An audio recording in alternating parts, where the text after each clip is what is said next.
Exercise 1 में क्या दिया था?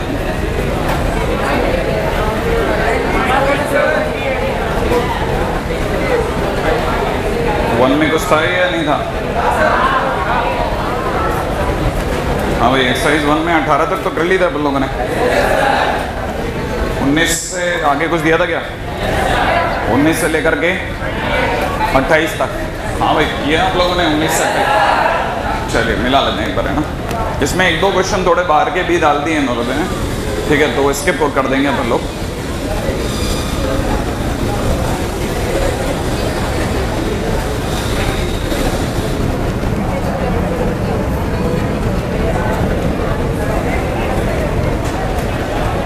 हाँ जी सर, क्वेश्चन नंबर 1 तो 19 हो गया, क्वेश्चन नंबर 20। अरे ये किसी ने पूछा भी था मुझसे, वो सिंपल अगर भाई जब आप मल्टीप्लाई कर लेते हैं तो काम बन जाएगा, है ना भाई। जैसे इसमें a प्लस 3b दे रखा है, क्रॉस के अंदर a 3a माइनस b दे रखा है। a की 3a से मल्टीप्लाई 0 दे देगी, a की इससे multiply minus a cross b दे देगी, 3 की इससे मल्टीप्लाई 3b क्रॉस ए देगी, मतलब माइनस का 9 a क्रॉस b दे देगी, और फिर 0 दे देगी। और आपको इसका पूरे का स्क्वायर चाहिए, माने एक तरह से आपको 100 a क्रॉस b का होल स्क्वायर चाहिए। इसका मतलब आपको 100 into mod a mod b square sine square theta चाहिए, और थीटा दे ही रखा है अगले ने, है ना। अब ये सारी वैल्यूज अवेलेबल है। हाँ भाई, क्वेश्चन नंबर 21 नहीं हुआ। हाँ, इसमें क्या है, यूनिट वेक्टर निकालना है। यूनिट वेक्टर निकालना है, इसमें आपको ये तो समझ में आ गया होगा कि अगर बाय द वे किसी ट्रायंगल के वर्टिसेस के position vector a vector c vector दिए जाते हैं, अगर किसी ट्रायंगल के position vector a vector b vector c vector दिए जाते हैं, तो जब आप उसका डेल्टा निकालते हैं तो that is 1/2 a cross b plus b cross c plus c cross a निकलता है। याद आ गया आपको? ऐसा हमने ऑलरेडी प्रूव कर रखा है। तो ये जो डेल्टा आया ये तो वेक्टर फॉर्म में आया, अरे ये जो डेल्टा है तो वेक्टर वैल्यू आई ना, ये सब तो वेक्टर ही वेक्टर है ना। a cross b vector is a vector, c cross b cross c is a vector, ये भी एक वेक्टर है, ये भी वेक्टर, वेक्टर वेक्टर वेक्टर सब मिला के वेक्टर आ रहा है, बेसिकली डेल्टा वेक्टर है। अब आपको तो चाहिए इसका यूनिट वेक्टर, तो जब आपको डेल कैप चाहिए तो आप क्या करोगे, जो आपका डेल वेक्टर है उसको मॉडुलस a से डिवाइड करोगे कि नहीं करोगे? तो जो आपको करना क्या है, इसको जो भी है इसकी एज इट इज वैल्यू से ही तो डिवाइड करना है। अच्छा, उसमें 1/2 शामिल होगी या नहीं होगी? हाँ, ये तो समझना है मेरे को आपसे कि जब आप इसका वैल्यू निकालेंगे तो answer a cross b plus b cross c plus c cross a vector divided by 2 तक, तो ये डेल्टा ही दे रहा है ना। और जब डेल कैप निकालोगे तो मतलब डेल मॉड निकालोगे तब 1/2 आएगा, और वो डेल मॉड में ही रह जाएगा। नहीं समझ में आया? डेल मॉड के अंदर ही है 1/2, बाहर नहीं आएगा। बाहर तो तब आएगा जब आप डेल मॉडुलस निकाल के उसे रखोगे। नहीं आया समझ में? हाँ, जिस दिन वैल्यू निकालोगे तब आपके डेल मॉड के टाइम पे 1/2 आएगा जो कटेगा। अरे अभी इसी के अंदर इन्वॉल्व है, इसके अंदर ही है सब 1/2 सब। नहीं समझ में आया? ये बहुत इंपॉर्टेंट पॉइंट है कि आपका डेल मॉड इसी के अंदर ही है, अपने अलग से नहीं बुलाया अभी, है ना भाई। हाँ, क्वेश्चन नंबर, इसीलिए ध्यान रखना ये 1/2 इसी के अंदर छुपा हुआ है, जब ये निकलेगा तब जाकर के 1/2 से 1/2 कटेगा। नहीं है समझ में? ये कई बार है ना थोड़ा चकराने वाली जगह हो जाती है। जैसे मान लो अभी आपको समझ में आ गया, थोड़ी देर बाद में वापस सब चक्कर खा जाओगे कि यार 1/2 से 2 कटना था ना। ध्यान रखना, वो तो जब निकलेगा तब कटोगे, डेल मॉड के अंदर है, इनबिल्ट है अभी, ठीक है। अच्छा, क्वेश्चन नंबर 22, ये अभी का क्वेश्चन भी नहीं है बेसिकली, थोड़े दिन रुक जाइए आप इसमें, फिर आपसे ये भी बन जाएगा। वीटीपी का क्वेश्चन है। हाँ भाई, तो इसी तरह 23rd भी वीटीपी का ही है, अभी आप रुक जाइए। 24, अच्छा देखिए सब, इसने length of altitude from vertex D बोल रहा है। अच्छा, और सारी का नहीं टेट्राहेड्रॉन की है। आपको पता होगा टेट्राहेड्रॉन में ये क्या कह रहा है, हाइट मांग रहा है। आप जानते हैं इसने क्वेश्चन के अंदर क्या मांगी है, height of length of altitude from vertex D, यही है ना भाई। इस वर्टेक्स से इसकी ये हाइट ही तो मांग रहा है एक तरह से, अगर ये हाइट मांग रहा है तो हाइट की वैल्यू कैसे निकालेंगे अपन? हाँ sir, height is equal to में, एक मिनट,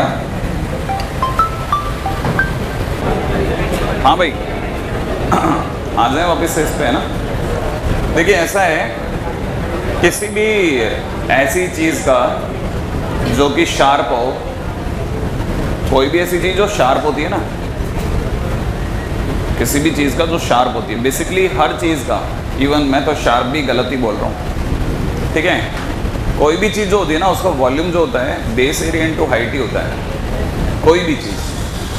जैसे मान लीजिए कि आपको किसी ने रेक्टेंगुलर कॉइन दे दिया, आपने दिवाली के दिनों में ऐसे चौकोर लक्ष्मी जी के सिक्के देखे हों तो, है ना, ऐसे सिक्के होते हैं, ऐसे, है ना, ऐसे भी सिक्के आते हैं, ठीक है, बिस्किट जैसे, ठीक है। अगर मैं बिस्किट में बिस्किट ऐसे जमाता चला जाऊं तो आपको पता होगा वो धीरे धीरे क्यूबॉइड बन जाएगा कि नहीं बन जाएगा?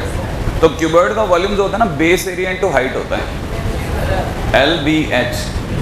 नहीं, मैं मुश्किल बात नहीं बोल रहा हूँ, आसान शब्द ही बोल रहा हूँ मैं, LBH ही होता है, याद है आपको? अच्छा, अगर बाय द वे कभी कोई चीज़ है ना ऐसे शार्प हो जाती है तो कुछ नहीं करते, बेस एरिया इनटू हाइट के साथ 1/3 कर देते हैं। जैसे कोन है, ठीक है ना, तो कोन का एरिया निकालने का मतलब हो गया बेस एरिया माने सबसे बड़ा सिक्का, फिर अगला सिक्का उसे छोटा, फिर छोटा, फिर छोटा, फिर छोटा, फिर छोटा, लास्ट में सबसे छोटा सिक्का। तो ऐसा क्या होगा, कोन तैयार हो जाएगा, ठीक है ना। तो जो बेस एरिया होगा वो πr² होगा। नहीं समझ में आया? अगर भाई देवे एक जैसे सिक्के रखते जाओगे तो सिक्के पे सिक्का रखने पे बेलन बन जाएगा, माने सिलेंडर बन जाएगा। आया समझ में? तो आपका जो सिलेंडर बनेगा तो वो πr² होगा। अगर वही शार्प हो जाए तो 1/3 ऑफ πr² होता है। इतनी बात समझ में आती होगी ना? अच्छा, तो ये जो टेट्राहेड्रॉन है ये भी एक तरह का, जो नीचे का जो बेस है उसके कॉइन पे कॉइन रखा हुआ है, लेकिन शार्प होता जा रहा है, माने धीरे धीरे वॉल्यूम कम होता रहा है। तो हम क्या करते हैं ना, 1/3 of base area into height ले लेते हैं। नहीं समझ में आया? 1/3 of base area into height, ये बात समझ में आ गई आपको? नहीं, मुश्किल बात नहीं बोली है मैंने, आसान शब्द ही बोलता हूँ मैं। तो आप में सभी को पता चल गया होगा, volume of tetrahedron is equal to में 1/3 ऑफ, एक सेकंड सुनते जाओ, 1/3 ऑफ बेस एरिया, कितना? Base area into height. अभी भी नहीं आया समझ में? जब भी कोई चीज़ शार्प होती है ना, बेस एरिया इनटू हाइट का 1/3 हो जाता है, और अगर शार्प नहीं होती है, एक जैसी चलती जाती है, तो बेस एरिया इनटू हाइट ही रहता है। अभी आया? अच्छा, अब आपको ये पता होगा इसका बेस अपने आप में ट्रायंगुलर है।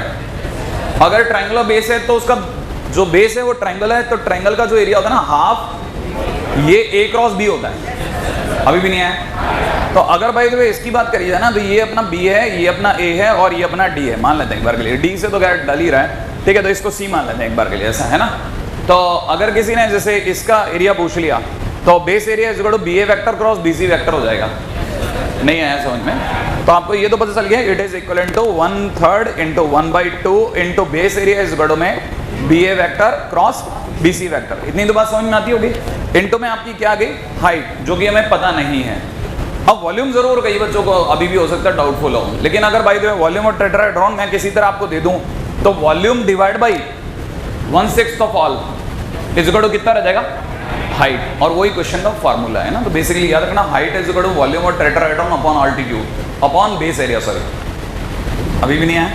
1/6 ऑफ द बेस एरिया। तो आप लिख लीजिएगा, हाइट इज इक्वल टू में दिस मच। आज के दिन पे अपन है ना, जब इसको थोड़ा और डिटेल में डिस्कस करेंगे तब हमारे को ये पता चल जाएगा कि टेट्राहेड्रॉन का वॉल्यूम जो होता है उसका, कल अपन ने बॉक्स पढ़ना चालू करा था डब्बा ABC, उससे भी रिलेशन होता है। तो आज पता चल जाएगा वो रिलेशन, है ना। जब तक नहीं पता तब तक आप सिर्फ फार्मूला लिख लो कि हाइट इज इक्वल टू में volume of tetrahedron upon base area, ठीक है ना, अपॉन में बेस एरिया। बेस एरिया अपने आप सही कर देगा, सब सेटल कर देगा इसमें, ठीक है। नहीं है? इतनी बात समझ में आ गई ना। अब वो क्या है, क्यों है, उस पर अभी बाद में चर्चा करेंगे, ठीक है। 25 पे आता हूँ। हाँ भाई, 25 हो गया, 26 में एक छोटा सा पेज है, अगर आपको ध्यान से देखेंगे तो ये अगला बोल रहा है 2u cross 3v is a unit vector, क्योंकि कई बच्चों ने तो पता ही नहीं किया होगा। तो इसका जब मॉडुलस निकालेंगे, इसकी मॉडुलस वैल्यू 1 आ जाएगी। जब आप देखेंगे ना तो ये 6u cross v is equal to 1 निकल जाएगा, राइट है भाई। 6 तक तो ठीक है। जब आप इसको और आगे सॉल्व करेंगे तो mod u mod v into में sine theta is equal to 1 निकल जाएगा। पैटर्न भाई, अब इसकी खुद की वैल्यू 1 है, तो इसका मतलब sine theta is equal to कितना आ जाएगा, 1/6 आ जाएगा। Sine theta is equal to कितना आ जाएगा। अब प्रॉब्लम ये कि sine theta is equal to 1/6 दो जगह पे आता है। जैसे आप में से किसी ने अगर साइन थीटा का ग्राफ बनाया हो तो ये सिर्फ 0 से पाई तक का ही ग्राफ लेगा। क्यों? क्योंकि क्रॉस प्रोडक्ट में थीटा 0 से पाई तक ही होता है। तो 1/6 यहाँ कहीं होगा, यहाँ तो 1 होता है ना, यहाँ 0 होता है, तो बीच में कहीं पे 1/6 की लाइन जारी होगी, वो कितनी बार कट कर देगी। तो आंसर दो वैल्यूज पे आना चाहिए, लेकिन आंसर एक वैल्यू पे दिया है, क्योंकि इसमें क्वेश्चन में एक बहुत जबरदस्त चीज है जो छुपी हुई है, और वो है एक्यूट एंगल।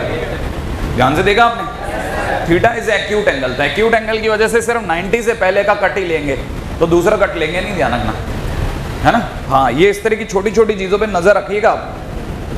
हम क्वेश्चन नंबर 27 हुआ है या नहीं हुआ? नहीं हुआ। देखिए साहब, बहुत अच्छा क्वेश्चन है, और मैंने बार बार बोला पहले भी, और जब, क्योंकि मैं इसका वेट ही कर रहा था इस तरह के क्वेश्चंस का, क्योंकि जब डिस्कशन होता है ना तब बच्चे का दिमाग ज्यादा खुलता है। देखिए u क्रॉस v दिया था, ठीक है, बराबर। अब आपको बताना चाहिए u कौन है साहब, a माइनस b है, क्रॉस में v कौन है साहब, a प्लस b है। तो आपके पास में चॉइस ये है कि अब आप इसका क्रॉस प्रोडक्ट करोगे। जब आप क्रॉस प्रोडक्ट करोगे तो a क्रॉस a 0 हो जाएगा, a क्रॉस b करते a क्रॉस b लिख लेते हैं अपन, माइनस का b क्रॉस a करते प्लस का एक और क्रॉस b और हो जाएगा, और प्लस में एक 0 और हो जाएगा, हो जाएगा। तो finally it is nothing but 2 times a cross b हो जाएगा। सोचो आप, अच्छा अगर ये 2 टाइम्स a क्रॉस b हो गया तो क्वेश्चन वाला कहता है कि आंसर इनमें से कौन सा है। अब देखिए मुश्किल काम है, लेकिन मुश्किल तब तक है जब तक अपने को ये याद नहीं आया कि आंसर जितने भी ऑप्शन में दिया है a डॉट b में दिया है। अब आपको क्रॉस और डॉट के बीच का एक रिलेशन था, लैग्रांज आइडेंटिटी, याद आया आपको?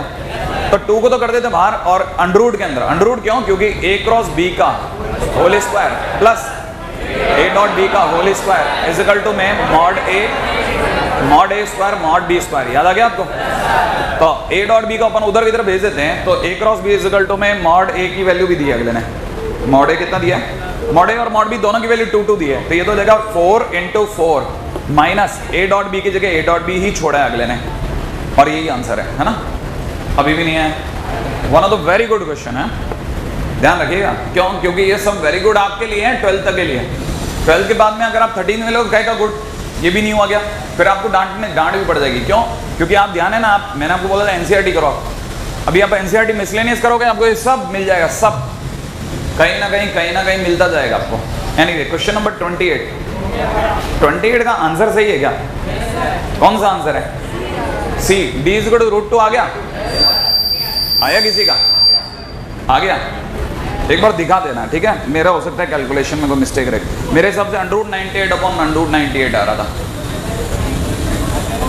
√98 अपॉन 7 आ रहा है। 7 तो तब आएगा ना जैसे अपन नीचे मॉड भी लेंगे, b वेक्टर का मॉडुलस, ठीक है ना। तो b वेक्टर का मॉडुलस कितना हो गया? अच्छा 36 और 9 और 4 7 ही होगा, सही बात है।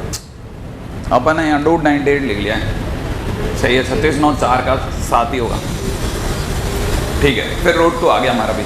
हाँ साहब, अगला और कुछ दिया था, मिक्स प्रॉब्लम में दिया था। हाँ भाई, मिक्स प्रॉब्लम में क्वेश्चन नंबर 37 39 हो गया, पता चल ही गया होगा। वैसे इसने खुद ही बेवकूफ ने सारे राज खोल दिए जीए वेक्टर बोल करके, गधा है। हाँ भाई, आपको पता है ना कि मैंने आपको एक वर्ड यूज करा था, सीवियन लाइंस। मैंने कहा था बहुत कम ऐसी लाइनें होती हैं जो एक ही जगह जाके मिलती हैं। उनमें से कुछ एक लाइनें जैसे सेंट्रॉइड पे मीडियंस मिलती हैं। अरे सेंट्रॉइड पे मीडियन मिलते हैं, मीडियन के मिलने से सेंट्रॉइड बनता है भाई, कैसे बातें करता है ना। मीडियन के मिलने से सेंट्रॉइड बनता है ना। तो ये जब सेंट्रॉइड बनेगा तो आप यहाँ से देखेंगे ना, तो ये ओरिजिन की तरह बिहेव करने लग जाएगा। तो GA vector plus GB vector plus GC vector is equal to 0 ही निकलेगा। नहीं आया समझ में? हाँ, ये छोटी छोटी बातें क्लिक करवा लो आप अभी भी। और मान लो आपसे नहीं क्लिक होती तो दूसरा तरीका सुनो। दूसरा तरीका है जी ए वेक्टर की जगह ए वेक्टर माइनस जी वेक्टर कर देना। नहीं समझ में आया? उससे भी आपका आंसर आ जाएगा A vector plus B vector plus C vector divide by 3 आ जाएगा। अभी भी नहीं आया? वेक्टर मेहनत मांगता है साहब, मेहनत मांगता है। ये कोई पीछे का कोई पिछले सालों का पढ़ा हुआ चैप्टर नहीं है जो आपके दिमाग में आ जाएगा। इसके लिए बहुत मेहनत की जरूरत होगी, बहुत। ये धीरे धीरे रमते रमते जमेगा।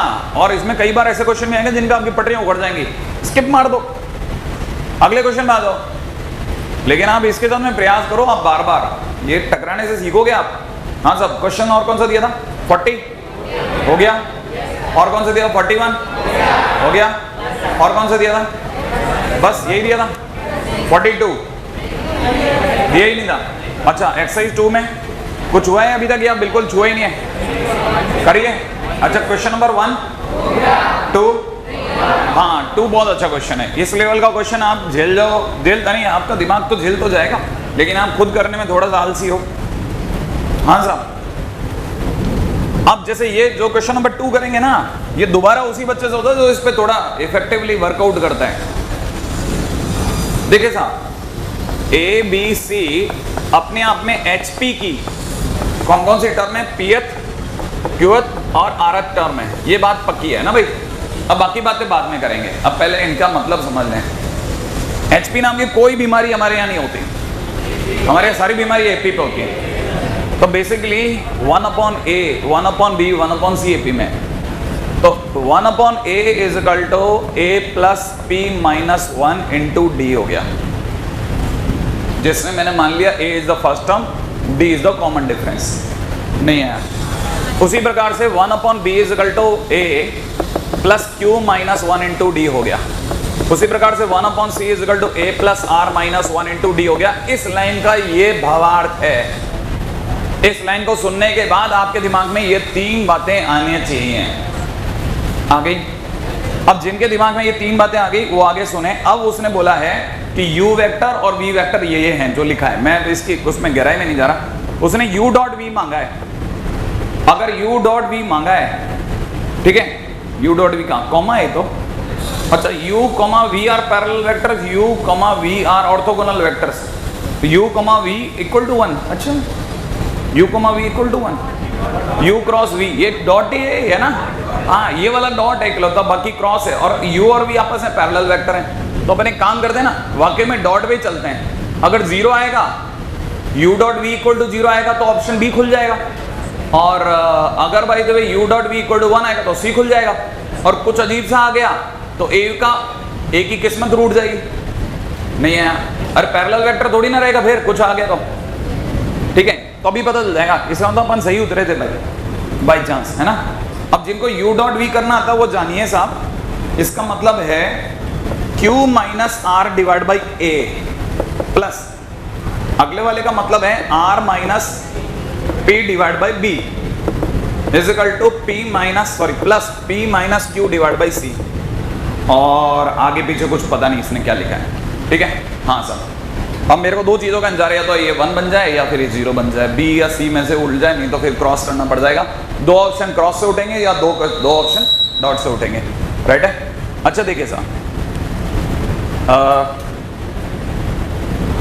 ये 1/A की जगह मैं ये चिपका रहा हूँ, ठीक है?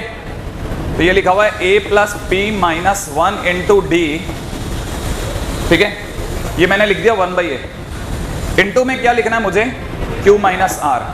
श्योर है? अच्छा अभी ये मेरे को लग रहा है ये भारी पड़ जाएगा, थोड़ा सा इसको चेंज मार देता हूँ। कैसे चेंज मारूंगा तो देखते हैं एक बार जरा, ठीक है? इसमें और इसमें Q कॉमन आ सकता है ना? ये Q बाई A है, तो Q कॉमन लेने पे इधर से बचेगा 1/A और यहाँ से बचेगा माइनस का 1/C बचेगा। उसी प्रकार से इसमें और इसमें R कॉमन आने पे R ब्रैकेट में आ जाएगा और 1/B माइनस 1/A रह जाएगा। उसी प्रकार से P के कॉमन आने पर 1/C माइनस 1/B रह जाएगा। अच्छा अब ज़्यादा अच्छा लगेगा, मैं सिर्फ एक को ही डील कर रहा हूँ, इसको, बाकी 2 को डील नहीं कर रहा। आगे 1/A की अगर बात करी जाए तो 1/A ये रहा, तो 1/A की जगह मैं लिख लेता हूँ A प्लस ब्रैकेट में कितना P minus 1 into D minus C की 1/C की जगह लिख देता हूँ। तो it is A plus bracket के अंदर कितना R माइनस 1 इंटू D लिख दूँ।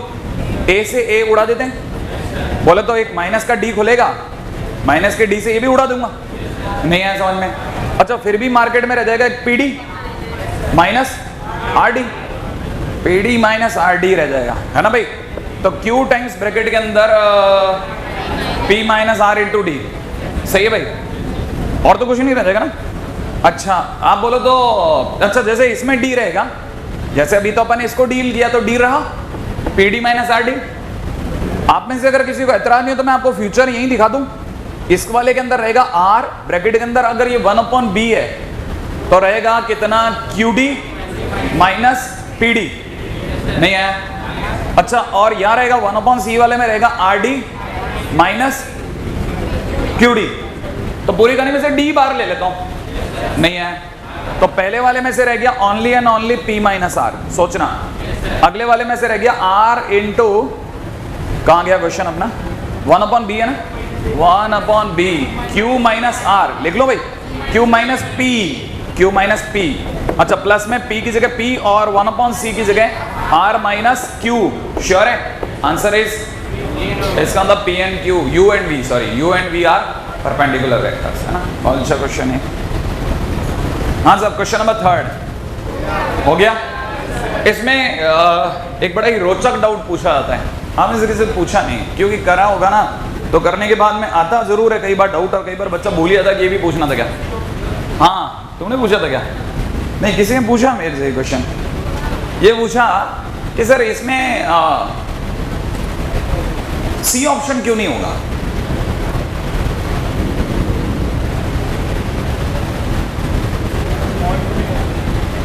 नहीं है, आपने किया नहीं है ना, इसलिए तो जब आप, हाँ तो फिर आपको फिर तो 100% आता है डाउट, 100% डाउट आता ही आता है।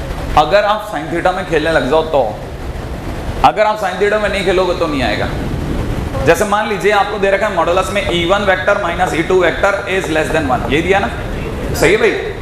तो 100% बात है कि जब आप स्क्वायर करोगे तो मॉड e1 का स्क्वायर प्लस मॉड e2 का स्क्वायर माइनस में 2 mod e1 mod e2 into cos 2 theta is less then 1 हो जाएगा, हो जाएगा। राइट नाउ इट इज 2, अरे 1 प्लस 1 माइनस में 2 into 1 into 1 into cos 2 theta is less then 1, 1 से 1 उड़ा दो आप, इस 2 कॉस थीटा को उधर ले जाओ, 2 cos 2 theta is greater then 1, इसका मतलब cos 2 theta is greater then 1/2, नहीं है। अब बताओ आगे क्या करना है, अब क्या करें। Theta is greater than 2 theta is greater than, हाँ कितना कितना कितना कितना 2 थीटा इज ग्रेटर देन या लेस देन कितना, π/3 but greater than equal to 0, क्योंकि आपको तो पता ही होगा कि 2 थीटा जब भी दो वेक्टर के बीच का एंगल 0 से पाई के बीच में होता है, तो अगर 2 थीटा इज ग्रेटर देन तो theta is less than π/6 and 0। जब आप इसको प्रॉपर रास्ते से करोगे गुंजाइश ही नहीं है। लेकिन अगर आपने साइन थीटा कर दिया, जैसे यहाँ पे कई बच्चे क्या करते हैं ना, 2 माइनस 2 कॉस थीटा लिख लेते हैं, नहीं समझ में आया, 2 माइनस 2 कॉस थीटा लिखते 2 कॉमन आ जाता, 1 माइनस 2 कॉस थीटा लिखते ही साइन स्क्वायर थीटा आता। तो साइन थीटा के कारण है ना, जो वैल्यू इधर आ रही है वो वैल्यू इधर भी आने लग जाती है, वो दिखती है, लेकिन कॉस 2 थीटा में नहीं दिखती। आई बात, अभी भी नहीं आई, जब करोगे तब आ जाएगी। क्या क्वेश्चन नंबर 4 हो गया, क्वेश्चन नंबर 4 हो गया, good. Question number 5, question number 6 नहीं हुआ, हाँ जी साहब, इट्स कैसे हुआ, अच्छा वेरी गुड, है ना, बहुत बढ़िया है, अच्छी बात है। हाँ साहब, अगर भाई देवे अपने से ये क्वेश्चन जैसे पूछा जाए, क्वेश्चन नंबर 6 है ना, अपन ज़्यादा टाइम देंगे। अब क्वाड्रिलेटरल ABCD है ना, AC अपने आप में बाइसेक्टर है AB और AD का, और AB और AD के बीच में एंगल 2π/3 है, 120 डिग्री दिख रहा है, हल्का फुल्का दिख रहा होगा। AB और AD के बीच में ऐसा है, और AC इनका बाइसेक्टर है तो 60 डिग्री पे होगा। तो अपन ऐसा करते हैं, ये अपन ने क्वाड्रिलेटरल बना लिया, नहीं है, ये वाला पॉइंट इज C और ये वाला एंगल इज π/3, ये वाला एंगल इज π/3, कुल मिलाकर के एंगल इज 2π/3, बस अभी तो फिट है, नहीं है, इतनी दूर तक तो आ गया होगा। आप में से सभी को यहाँ पे दिख गया होगा 15 मॉड AC बराबर में 3 मॉड AB बराबर में 5 मॉड AD, सही है भाई। अच्छा, आप में से अगर किसी को एतराज ना हो तो 15 से डिवाइड कर रहा हूँ, divide by 15 divide by 15 divide by 15, सही है। तो इसका मतलब ये कि mod AC divide by 1 is equal to mod AB divide by 5 is equal to में mod AD divide by 3 is equal to K कर दूं, इसका मतलब ये कि मेरे लिए मॉड AC की वैल्यू k हो गई, मॉड AB की वैल्यू जरूरत पड़ने पे 5k हो गई और मॉड AD की वैल्यू मेरे लिए 3k हो गई। यहाँ तक तो बराबर है ना? अच्छा, अब एक काम करते हैं ना, ओरिजिन यहाँ पे ले लेते हैं अपन, इससे एक वेक्टर तो कम हो जाएगा अपना, ठीक है। अच्छा, इसको फिर ऑटोमेटिकली ये वाला B वेक्टर हो गया, ये वाला C वेक्टर हो गया और ये वाला D वेक्टर हो गया। आधा लफड़ा तो यहीं खत्म हो गया। क्वेश्चन वाला क्या कह रहा है? Then the angle between BA vector and CD vector, angle between BA vector and CD vector. उम्मीद है ये नोटेशन आपके थोड़े थोड़े जान पहचान में आ रहे हैं, तो आपको ये भी समझ में आ गया होगा कि it is equivalent to BA vector dot CD vector upon में कितना, मॉड BA मॉड CD। ये बात सही है क्या? अच्छा, और धीरे धीरे चलते हैं, अब जरा सोच सोच के जवाब देते जाना, ठीक है। BA माने B माने 0, अरे B माने 0 भाई, बट B वेक्टर ओनली, सही है। CD वेक्टर माने D माइनस C कर दूं भाई? अरे D vector minus C vector नहीं है। सिमिलर वे में mod B into mod D minus C, जिसके बारे में हम लोग बाद में बात कर लेंगे, ठीक है। हाँ भाई, माइनस क्या आएगा? माइनस का B आएगा। अच्छा, B vector minus A vector, B से A की और माइनस का B A वेक्टर आ जाएगा क्या? B vector minus A vector, A vector minus B vector, minus B आया, सही है। A vector minus B vector ही आएगा। चलो, अच्छा क्या बात चल रही थी, अब इसको खोलिए साहब। माइनस का B vector dot D vector, उम्मीद है पता होगा। इसका मतलब हो जाएगा B vector dot C vector, सबको बाहर ले आओ। B vector dot D vector, तब तक मैं आपको कुछ और रोचक बात बता दूं कि जिसे आपने AB बोला वो मॉड AB था, and that is nothing but mod B vector. नहीं पकड़ना है? अच्छा, जिसे आपने AD बोला दैट इज D वेक्टर, माने मॉड D वेक्टर, सही है। और AC का मतलब हो गया OC वेक्टर माने मॉड C वेक्टर, सही है भाई। चलो, आपके सारा सामान धीरे धीरे मैं जुगाड़ता जा रहा हूँ, उम्मीद है धीरे धीरे समझ में आ जाएगा। बस अब अपने को एक कदम और चलना, उसके बाद आप मेरे से कई बच्चे यहाँ से क्वेश्चन लेके जा सकते हैं। अब मेरे को चाहिए BD वेक्टर, सारा दिमाग इसी पे लगाते हैं। B vector dot D vector, mod B mod D cos B और D के बीच का एंगल। B वेक्टर ये रहा साहब, और D वेक्टर किधर भाग गया? ये रहा D वेक्टर, और इन दोनों के बीच का angle 2π/3। Mod B is equal to 5k, सही है भाई। Mod D is equal to 3k और कॉस 2π/3 दैट इज -1/2। श्योर है?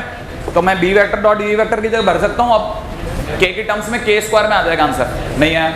अब आ गया BC vector, BC vector is equal हो जाएगा कितना? मॉड B मॉड C और B और C के बीच का एंगल, B और C के बीच का एंगल दैट इज 5/3, तो दैट इज cos π/3 कर दो भाई।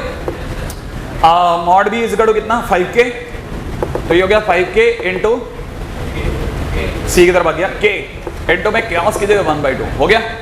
अब आप बोलिए तो बाकी वैल्यूज को भर लेंगे। क्या आपको मॉड B आता है? अच्छा, मॉड D माइनस C कैसे लाओगे? अगर मुझे mod D vector minus C vector चाहिए तो क्या करूं? स्क्वायर नहीं है। अब आपके लिए स्क्वायर कर देते हैं। स्क्वायर करते कितना हो जाएगा? मॉड D का स्क्वायर प्लस मॉड C का square minus 2 mod D mod C into में कॉस दोनों के बीच का एंगल, D और C के बीच का, D एरा और C वेक्टर के बीच का एंगल π/3 कर दोगे आगे, cos π/3। अब ये सिर्फ वैल्यू भरनी है, आपका आंसर आ जाएगा। तो शायद कुछ 2/√7 करके कुछ आ जाएगा। हाँ सर, और कौन सा दिया? सातवां दे दिया, सातवां दे दिया मैंने आपको क्वेश्चन। हाँ, गलत दे दिया आपको अभी। पहला क्वेश्चन ही 2 वेक्टर का नहीं है, माने 2 वेक्टर्स का नहीं है, 3 वेक्टर का ये।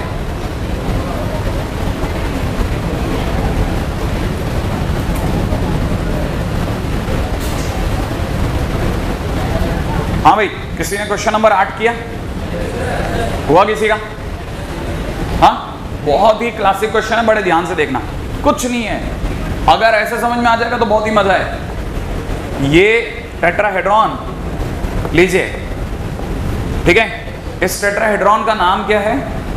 तो अपन कुछ नाम दिया, इसने कोई नाम नहीं दिया, तो अपन ही रख लेते हैं OABC, ऐसा रख लेता हूं, ठीक है। ये टेट्राहेड्रॉन है, राइट है, दिस इज टेट्राहेड्रॉन। अब क्वेश्चन वाला क्या कह रहा है? Consider the faces F1 F2 F3 F4, ठीक है। कोई फेस ले लिया, F1 F2 F3 F4। हाँ सर, उम्मीद है कि आप में से बहुत कम सेकंड फटाफट समझने वाले बच्चे ये बात समझ जाएंगे कि ये एक फेस है, ये बात समझ में आती है आपको? ये इधर वाला एक फेस है, इसका नाम F1 रख देता हूँ। क्या रख दिया? F1। अच्छा, ये बाजू में जो है ये वाला दैट इज F2, ये दूसरा फेस है। एक फेस पीछे और एक फेस, तो ये वाला जो फेस है इसको अपन F4 नाम दे दें भाई? नहीं है, F1 F2 F3 F4 4 face दिखे। अच्छा, इनके जो एरिया हैं, हर किसी का एरिया, जैसे ये O है, इसको मैं A वेक्टर नाम दे देता हूँ, इसको मैं B वेक्टर नाम दे देता हूँ, इसको मैं C वेक्टर नाम दे देता हूँ, ये ओरिजिन वेक्टर ही रख लेते हैं। नहीं है। अब मैं आपके सामने इस F1 का एरिया A1 बोल रहा हूं, आप ध्यान से देखिएगा। ये क्रॉस ये, याद है ना, anti clockwise, A cross B, तो 1/2 A क्रॉस B। सही है। मेरे को बस ये देखना है कि एरिया जो भी है हमारा वेक्टर ही है, तो A1 वेक्टर है, तो मैं इसको वेक्टर फॉर्म में ही रख रहा हूं। अच्छा, अब आता हूं A2 वेक्टर, फेज 2 ये रहा, इसका नाम है B वेक्टर और इसका नाम है C वेक्टर, तो it is half B cross C। वापस एंटी क्लॉकवाइज गया, नहीं है, तो हाफ B क्रॉस C। अब आपकी बारी ऐसा मुझे समझाने की, पीछे वाला फेस C क्रॉस A या A cross C? C cross A। ये यूं आया, पहले यूं आया, फिर यूं आया, फिर यूं ही चला गया, तो कितना हो गया? Half C cross A। तो A3 vector is equal to half C cross A। बहुत बढ़िया जा रहे हैं। अब लास्ट A4 पे बिल्कुल दिमाग लगा के बोलिएगा। रुकना, ये वेक्टर क्रॉस ये वेक्टर ले लूं? अरे यों जाना है ना, यों जाएंगे ना एंटी क्लॉकवाइज, तो बोलो ना हाफ, कितना बोल रहे हो आप लोग? एक second. B minus A, B minus A लिखूं क्या? B माइनस A क्रॉस कितना? C minus A। पक्की बात है क्या भाई? C माइनस A वेक्टर, पक्की बात है। अच्छा, अब इसको जरा सॉल्व कर लीजिएगा आप। इसको सॉल्व करने पे मेरे को जहां तक लगता है हाफ तो बाहर ही रह गया, और ब्रैकेट के अंदर क्या क्या रह गया? B क्रॉस C, पक्की बात, प्लस B की A से multiply, B cross A, minus का B क्रॉस A माने A क्रॉस B, सही है भाई, प्लस A की C से मल्टीप्लाई, माइनस का A क्रॉस C बोले तो प्लस का C क्रॉस A, और प्लस 0, सही है। अब जरा सबको जोड़िए, जोड़ने पर वैल्यू अगर सही आ गई तो ठीक है, नहीं तो अपन ने कोई चमत्कार मचाया है जिसको दोबारा देखना पड़ेगा। A क्रॉस B इसके पास भी है और अपने पास भी है। मुझे लगता है हमसे चमत्कार हो गया है, क्योंकि आंसर जुड़ रहा है, लेकिन आंसर तो 0 आना चाहिए, है ना भाई? तो अपन ने कहां से कोई चमत्कार किया है? C minus A B C, उधर से देखा जाए तो सही तो सोच रहे हैं अपन। फिर इधर हुआ B minus A cross C minus A, इधर क्या आया? A cross B, half A cross B, A cross B बराबर है, और इधर से देखा जाए B क्रॉस C बराबर है, उधर से देखा जाए तो C क्रॉस A भी बराबर है, और नीचे से देखा जाए तो ये क्रॉस ये नहीं, क्योंकि ये, अरे हाँ आउटसाइड होगा ना, ये बाहर की तरफ आना चाहिए, तो मैं ये तो देखना ही भूल गया, ये बाहर की तरफ, इधर से देखा जाए तो ये बाहर की तरफ, और उधर से देखा जाए तो अगर अपन C से A की ओर जा रहे हैं तो C से A की ओर, बाहर की ओर। हाँ, अब लास्ट वाला भी बाहर आना चाहिए, साला पंगा ही पंगा है, जीने नहीं देंगे। तो ये वाला होगा, ये तभी नीचे बाहर की तरफ आएगा, क्योंकि ये तो अंदर जाएगा। अगर मैं इससे इसकी तरफ जाता हूँ तो इनसाइड हो जाऊंगा मैं, तो ये क्रॉस में उल्टा हो जाएगा। माइनस कर दूं क्या? बस ये माइनस कर दिया, आपको पता है सारे कट गए, तो आंसर सबका क्या आ गया? 0। अच्छा हाँ भाई, बाकी अपन बाद में करें, ठीक है? नहीं तो क्या है, जान निकल जाएगी।